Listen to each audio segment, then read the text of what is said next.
radical equation. Kapag nakuha natin yung value, tapos ginagamitan natin checking ito kapag radicals lang, ha? Kasi kumisan yung isang answer niya, hindi sila equal dun sa original. Kaya tinatawag nilang extraneous root yun. Example, kapag ganito, ito ilalagay natin sa right side. Okay? Kaya kailangan yung one side, yun ang radicals. Kaya x plus 1. Okay? Tapos, square mo yan. Ini-square natin yan. Kasi, para maalis yung square root. Square mo yun, 4. Tapos, yung radical maalis. Diba? Tapos, ito square mo.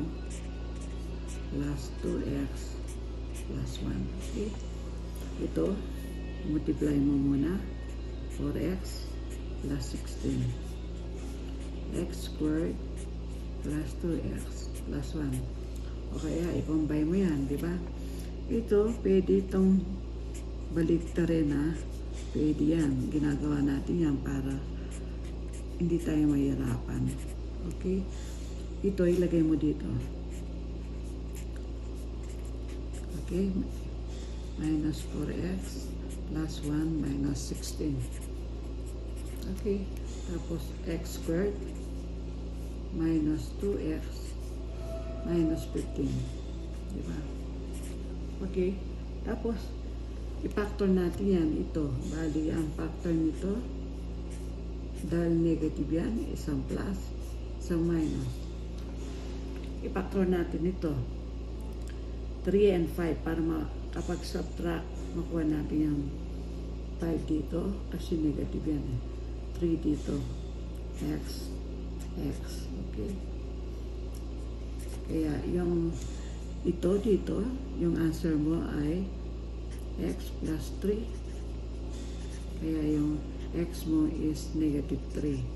Yung isa naman, x minus 5. X is 5. Hindi kasi ito yung dalawa mong answer. Ngayon, kailangan mo yung checking.